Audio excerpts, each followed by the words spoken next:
అమ్మా నమస్తే అమ్మా. నమస్తే అండి. అమ్మా ఏం లేదమ్మా, ఇప్పుడు వచ్చేసరికి చంద్రబాబు గారు కానివ్వండి, చంద్రబాబు గారు ఒంటరిగా పోటీ చేస్తే, అంటే తెలుగుదేశం పార్టీ ఒంటరిగా పోటీ చేస్తే 17 ఎంపీ స్థానాలు వస్తాయని చెప్పి, వైసీపీ కేవలం 8 ఎంపీ స్థానాలు వస్తాయని చెప్పి మన నేషనల్ సర్వే ఆధారంగా తేలింది. దాని మీద మీరేమంటారు? సర్వేలు చెప్పినవి చాలా వరకు నిజమే అవుతుంది. 17 కాదని ఇంకెక్కువే రావచ్చు. ఎందుకంటే వైసీపీ ప్రభుత్వం వల్ల ప్రజలు విసిగిపోయి ఒక టార్చర్ అనుభవించి ఉన్నారు. ఎప్పుడు ఈ ప్రభుత్వం దిగిపోతుందా, రామరాజ్యం ఎప్పుడు తీసుకొద్దామా, ఈ రావణ పాలన ఎప్పుడు పోతుందా అని ప్రజలు ఎదురు చూస్తున్నారు. 17 కాదు, ఇంకా ఎక్కువ వచ్చినా ఆశ్చర్యపోవాల్సిన పని లేదు. అదేవిధంగా చంద్రబాబు గారు బీజేపీ పొత్తుపై మీకు అభిప్రాయం ఏంటంటే? పొత్తు ఉంటే కేంద్రంతో పర్వాలేదు, మనకు నిధులైతే తెచ్చుకున్నా బాగానే ఉంటుంది. అది పెద్ద నాయకులు ఆలోచించి చేసుకునేది, అది మనం చెప్పగలిగేంత కాలం. ఢిల్లీ పర్యటన అంటే ఏముంది, కాళ్ళు పట్టుకోను జైలుకి వెళ్లకుండా తన మీద ఉన్న కేసులు మాఫీ చేసుకుంటాకి A1 ముద్దాయిగా ఉన్నాడు కదా.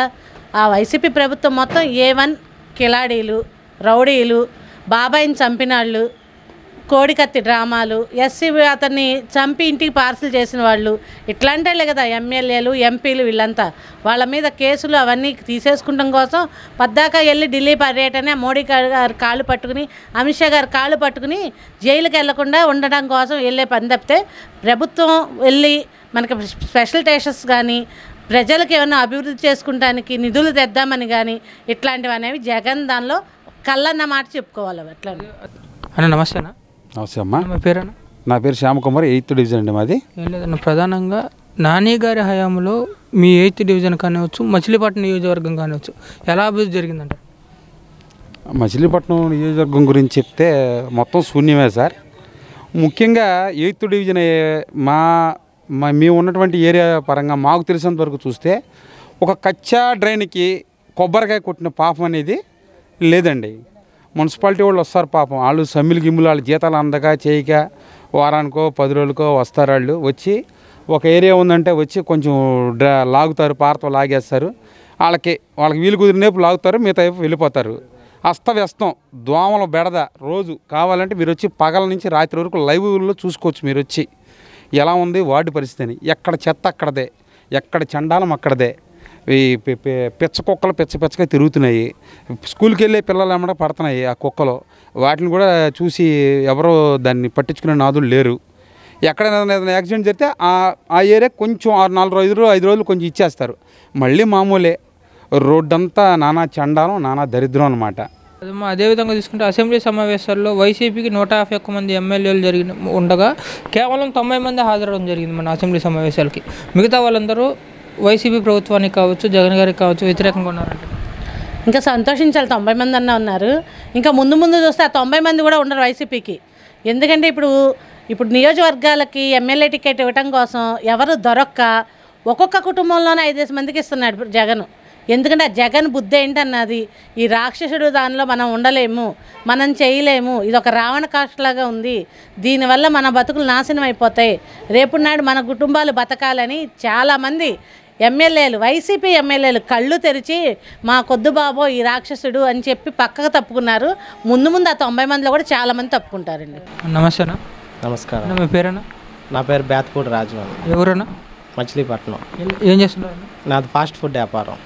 ప్రధానంగా మీ నియోజకవర్గంలో నాని గారి హయాంలో అభివృద్ధి అనేది ఎలా కనబడుతుంది? ఇప్పుడు ప్రజెంట్ పరిపాలన ఉంది కదా నాని గారి హయాంలో. ఇప్పుడు 4 సంవత్సరాల మట్టి చూస్తున్నా మా ఇల్లేపు రోడ్డు ఏం పడలేదు, డ్రైనేజీ సమస్య ఉంది. మరి ఇంటి పట్టాలు జగనన్న పట్టాలన్నారు. మా ఇంట్లో ఒక పట్టా కాడ లేదు. 4 సార్లు నేను అప్లికేషన్ పెట్టుకున్నాను. 4 సార్లు సచివాలయం చుట్టూ తిరిగాను, అయినా కానీ నాకు కనీసం సెంటు భూమి కాడ ఇవ్వలేదు. అడిగాను సచివాలయంలో VRO అని అడిగాను, మా 50వ వార్డు ఇన్ఛార్జి కేసర్ నానిని అడిగాను. 2 సార్లు వెళ్ళటం జరిగింది, కలవటం జరిగింది, అప్లికేషన్ ఇవ్వడం జరిగింది. కానీ ఎవరు రెస్పాండ్ అవ్వలేదు. ఇస్తామన్నారు కానీ ఇంతవరకు ఏం జరగలేదు. కారణాలు ఏం చెప్పలేదు నాకు. అడుగుతుంటే ప్రస్తుతానికి ఆన్లైన్ ఆగింది, సర్వీస్ ఆగింది, తర్వాత చేద్దామని చెప్పారు. అదేవిధంగా తీసుకుంటే ప్రధానంగా ఇప్పుడు వచ్చేసరికి రైతుల పరిస్థితి ఎలా ఉంది మన రాష్ట్రంలో, మీ నియోజకవర్గంలో? పని రైతుల పరిస్థితి చూసుకుంటే మరి ఎప్పటికప్పుడు వాళ్ళకి తుఫాను రావడం అనేది జరుగుతుంది, వాళ్ళ పంట నష్టపోవడం అనేది జరుగుతుంది, తర్వాత మళ్ళీ వాళ్ళకి సహాయం చేస్తామని జరుగుతున్నారు. కానీ ఇప్పటి వరకు సహాయం అనేది జరగలేదు. అంటే జగనన్న ప్రభుత్వంలో జగనన్న గారు మరి రైతులకి డబ్బులు వేస్తామని చెప్పారు, కానీ 2 సార్లు పడినట్టు ఉన్నాయి, కానీ ఇంతవరకు ఏం పడలేదు. అదే అదేవిధంగా చూసుకుంటే ఇప్పుడు వచ్చేసరికి మీరు అన్నట్టుగానే రైతులకు అండగా ఉండటం కోసం రైతు భరోసా కేంద్రాలు ఏర్పాటు చేసే ఉన్నారు. ఇదే రైతు భరోసా కేంద్రం రైతులకి ఏమన్నా ఉపయోగం ఉందా? అదేవిధంగా చూసుకుంటే పంట వేసుకున్న దగ్గర నుంచి పంట అమ్ముకునేంత వరకు రైతు భరోసాలు అండగా ఉంటాయి అంటున్నారు. అదేవిధంగా ఇదే రైతు భరోసా కేంద్రాల్లో పంటకు కావాల్సిన యూరియా, ఎరువు, పొటాషియం లాంటివన్నీ రైతు భరోసా కేంద్రాలు దొరుకుతాయి అంటున్నారు. అవన్నీ దొరుకుతాయా? అదేవిధంగా మన తుఫాన్ వచ్చింది సంబంధించినంత వరకు ముందస్తుగా ఏమన్నా చెప్పడం జరిగిందా? ఇదే రైతు భరోసా కేంద్రం వల్ల ఏమన్నా ఉపయోగం జరిగింది? రైతు భరోసా కేంద్రాలు విలేజ్లో పెట్టారు, కానీ నేను ఎప్పుడు విలేజ్కి వెళ్ళి చూసినా కానీ అవి ఎప్పుడు తాళాలు వేసే ఉంటున్నాయి. మరి ఇచ్చారో ఇవ్వలేదు అనేది రైతులను అడిగే తెలుసుకోవాలి. రైతులను కాడ కనుక్కున్నాం మేము, మామూలుగా మేము పర్యాటక వెళ్ళినప్పుడు అడిగితే వాళ్ళు మాకేం చేయలేదని. మరి ఈ ప్రభుత్వం న్యాయం జరగలేదు, నెక్స్ట్ ప్రభుత్వం తెలుగుదేశం వస్తే న్యాయం జరిగిద్దని ఆలోచనలో ఉన్నారు వాళ్ళు. మరి అదేవిధంగా రైతులకు అండగా ఉండటం కోసం రైతులకి 3వ పంటకు కూడా నీళ్ళు రావాలని చెప్పే ఉద్దేశంతో చంద్రబాబు గారు పోలవరం ప్రాజెక్టు తీసుకొస్తే సంబంధించినంతవరకు ఇదే పోలవరం ప్రాజెక్టు చంద్రబాబు గారు 72% పైగా కంప్లీట్ అయిపోతే ఉన్న 28%, 30% కూడా కంప్లీట్ చేయని పరిస్థితి. పోలవరం ప్రాజెక్టు లేట్ అవుతుందని చెప్పి పట్టిసీమ తీసుకొచ్చారు. పట్టిసీమ నుంచి కూడా సకాలంలో నీళ్ళు ఉన్న పరిస్థితి ఏర్పడుతుంది. పట్టిసీమ నుంచి సకాలంలో నీళ్ళు ఇచ్చినా లేదు, పోలవరం ప్రాజెక్టుని ఇన్ టైంలో కంప్లీట్ చేసిన సంవత్సరం చివరిలో రైతులు వచ్చేటువంటి పెను విపత్తుల నుంచి బయటపడే వాళ్ళని చెప్పి నిపుణులు అంటుంటే సంబంధించినంత వరకు ఇద్దరు ఇరిగేషన్ మంత్రులు, ఒకరు వచ్చేసరికి అనిల్ కుమార్ యాదవ్ గారు, ఒకరు వచ్చేసరికి అంబటి రాంబాబు గారు, ఈ ఇరిగేషన్ ప్రాజెక్టు గురించి వాళ్ళు చేసామని చెప్పుకుంటారు, కానీ మాటలు తప్ప చేతలేమి లేవండి. అనిల్ కుమార్ యాదవ్ గారు ఏమన్నారు, 2022 కల్లా అయిపోద్ది, డిసెంబర్ నెలలో 2022 కల్లా అయిపోద్ది అని చెప్పారు, కానీ ఇంతవరకు ఆయన ఆచూకీ కాడ లేడు. ఇక అంబటి రాంబాబు గారు అయితే ఇక డ్యాన్స్లు వేసుకుంటా తిరగడం తప్ప రైతుల గురించి పట్టించుకోవటం లేదండి. నమస్తే. మా పేరు? నా పేరు నీలిమ. ఎవరు? మచిలీపట్నం. ఏం చేస్తుంటారు? గోల్డ్ కవరింగ్ చేస్తాం. ఏం లేదమ్మా, ఇప్పుడు మీరు మొదటిసారి ఓటేస్తున్నారు కదా, ఏ పార్టీకి ఓటు వేయాలనుకుంటున్నారు? తెలుగుదేశం పార్టీ. అదే మీ ఇంట్లో వాళ్ళందరూ కూడా అదేనా? మా ఇంట్లో వాళ్ళందరూ కూడా సేమ్ పార్టీ. ఎందుకని ఓటు వేయాలనుకుంటున్నారు తెలుగుదేశం? తెలుగుదేశం పార్టీ అభివృద్ధి చెందుతుంది. ఏదైనా వాటర్ కానీ, రోడ్స్ కానీ, ఇలా బీచ్ ఫెస్టివల్స్ కానీ, ఇలా ప్రతిదీ అభివృద్ధి చెందుతుంది. అందుకనే తెలుగుదేశం పార్టీకి ఓటేయాలనుకుంటున్నాను.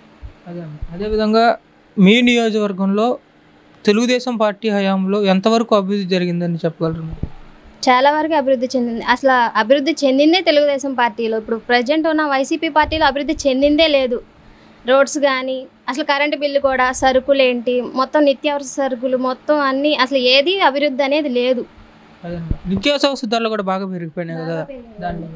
నిత్యావసర సరుకులు అసలు ఇప్పుడు మనం ఇంట్లోకి ఒక 5,000 పెట్టుకుంటే మొత్తం 4,000కో 3,000కో సరుకులు అన్నీ వచ్చాయి. ఇప్పుడు 10,000, 15,000 పెట్టుకున్నా మన ఇంట్లో నలుగురు బతకడానికి చాలా కష్టం అవుతుంది.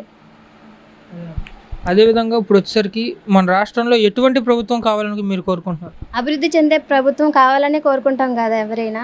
పథకాలు ఇచ్చే ప్రభుత్వం లేకపోతే పథకాలతో పాటు అభివృద్ధి చేసే ప్రభుత్వం? పథకాలు ఉండాలి, అభివృద్ధి ఉండాలి.